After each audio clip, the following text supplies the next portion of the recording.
right, before we get started with the books, I need to show you my favorite thing ever in my new house. Me and my husband just bought our first house a few months ago. We've only been living here for a little over 2 months, so it needs to be painted. There's a whole lot of stuff that we need to do, but who wants to do that in the summertime? You know, we're gonna wait probably till the weather gets a little cooler, and then we'll really start on the home improvement projects. But one of the things that really sold me on this house was all the space, because we're so used to living in tiny apartments, but also my reading nook, which I'm about to show you.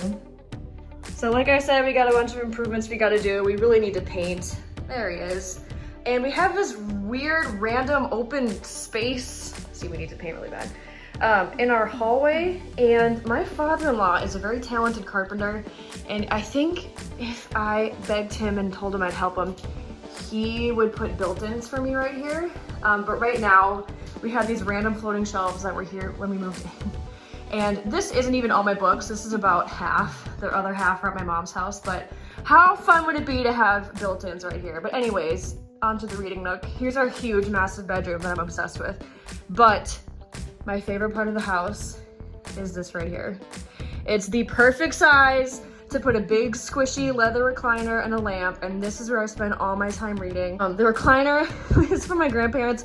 They downsized from their massive lake home to a patio home and got rid of a bunch of furniture, so I staked my claim on this. She's seen better days, but it's perfect for reading. This lamp is from IKEA. That's where my cat sits and watches the birds. And then this quilt is so cute. So me and Alex got married like exactly a year ago, July 22nd. And oh god, look at all the cat hair that's on there, ew. But his Grandma Carol, as a wedding present, quilted us this wild quilt, and so I kind of have claimed that this is now my reading quilt. And clearly Horace also enjoys it, you can tell by the amount of cat hair.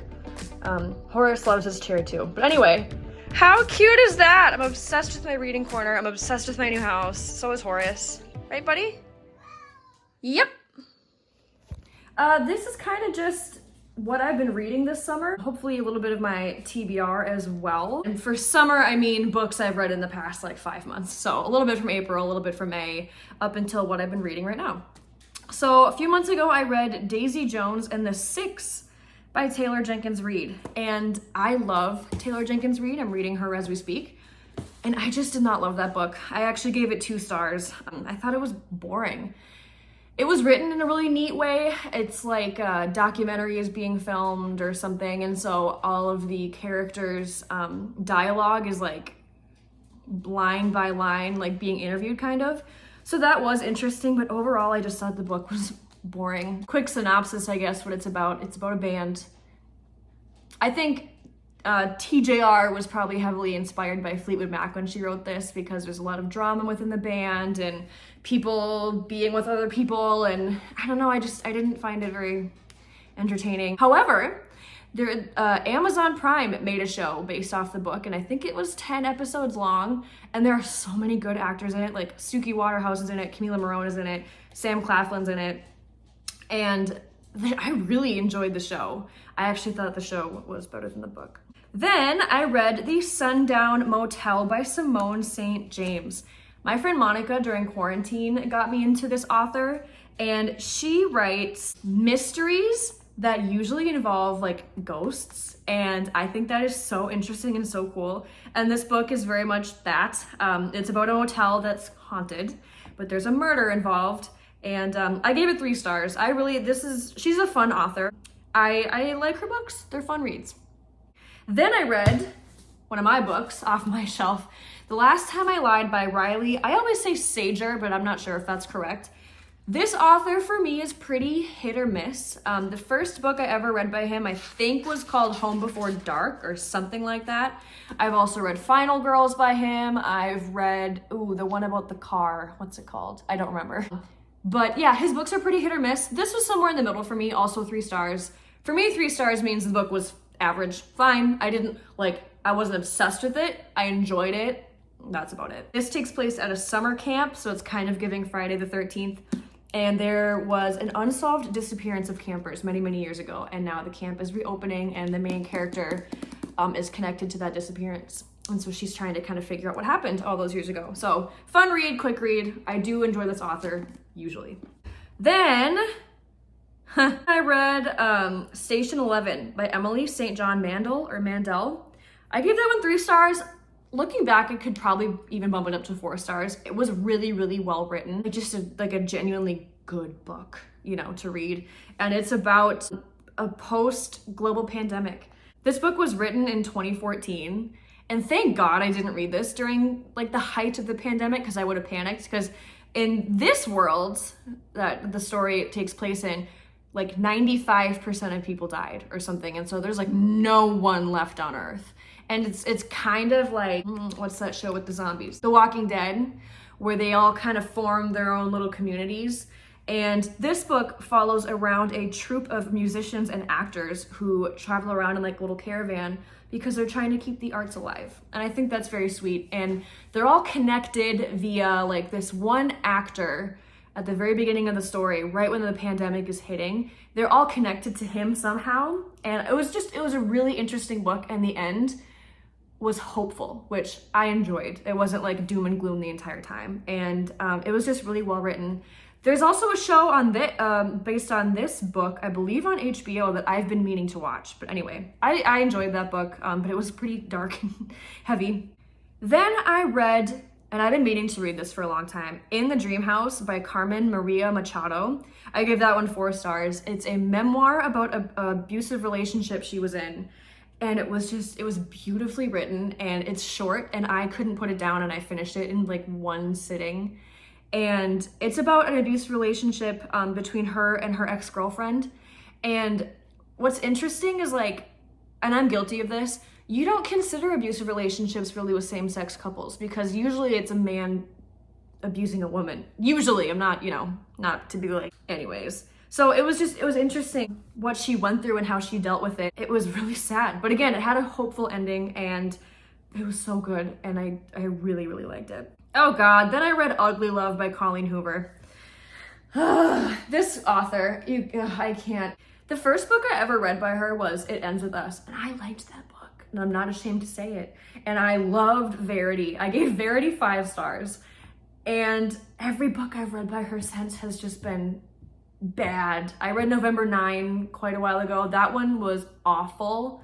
This one was also really bad. I gave it 2 stars. Basically, it's about friends with benefits, but they fall for each other. Oh my God. I know a lot of people who are boycotting the movie It Ends With Us because of all the controversy with Colleen Hoover. We don't have time to get into that right now. If you don't know about the controversy with Coho, Google it.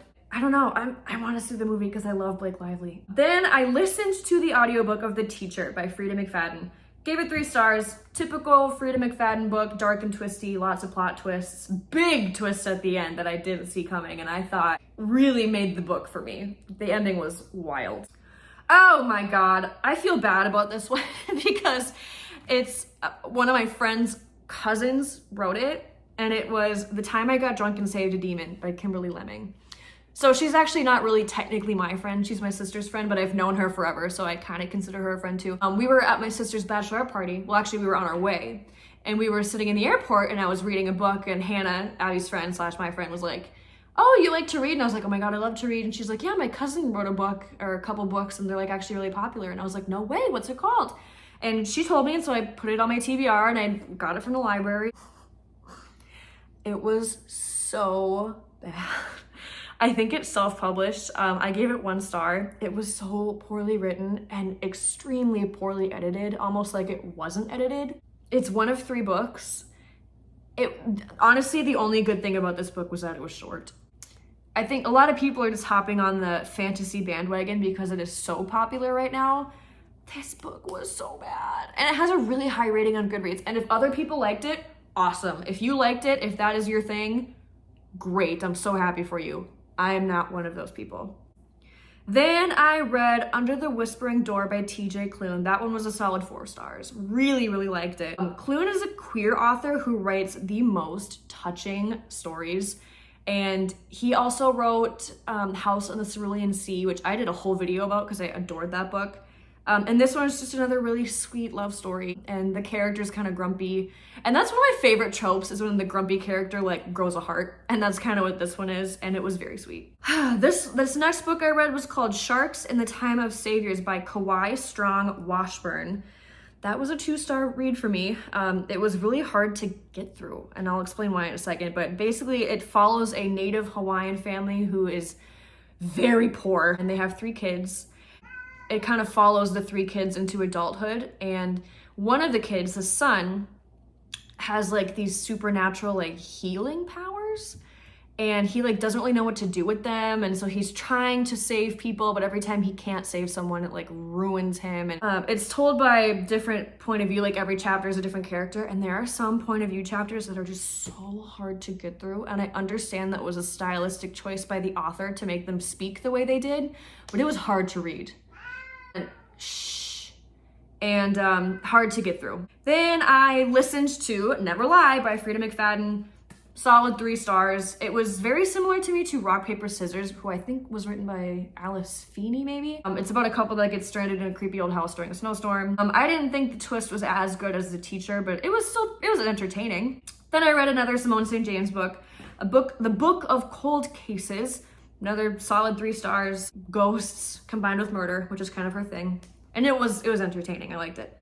Then I just finished the audiobook of None of This Is True by Lisa Jewell, another 3 stars. The audiobook of this was so good. The actual story itself was fine. I just kind of, when it was over, I was kind of like, well, what was the point? And if you've read it, you'll know what I mean. It's about 2 women who kind of by fate meet, and one of them is a podcaster and the other one's like, hey, I have a story that you might want to hear. And well, the title of the book is called None of This Is True. So without spoiling any of it, the book itself was fine. Audiobook was very good, loved it.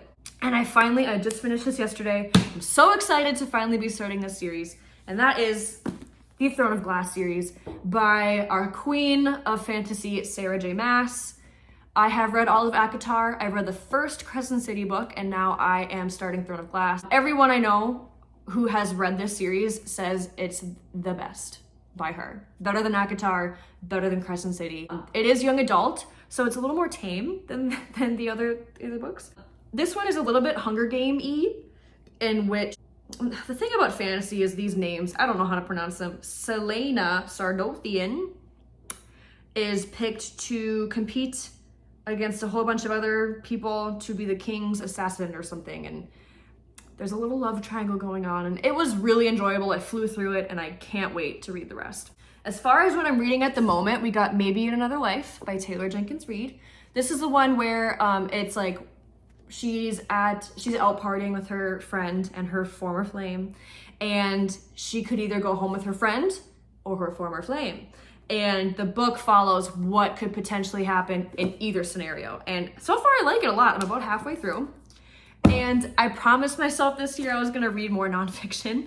So I'm currently listening on Libby to Britney Spears' audiobook. It's called The Woman in Me, and it's narrated by Michelle Williams. And so far I'm liking it. And it's short, so I'll probably get through it really quick. As far as my TBR, I have so many books on hold at the library right now that what keeps happening is like they all come in at the same time. So I'm trying to read Throne of Glass and the Bridgerton series, and I'm trying to get through all of Taylor Jenkins Reid, and I'm just kind of reading whatever comes in off my hold list first. But I'm kind of in a reading slump because I haven't read any 5-star books yet this year, and it's almost the end of July. So I don't know. If you have any recommendations for a book that you loved and changed your life, send it my way, because I'm reading a lot of 3s, which is good, that's fine, but I want to read a 5, you know?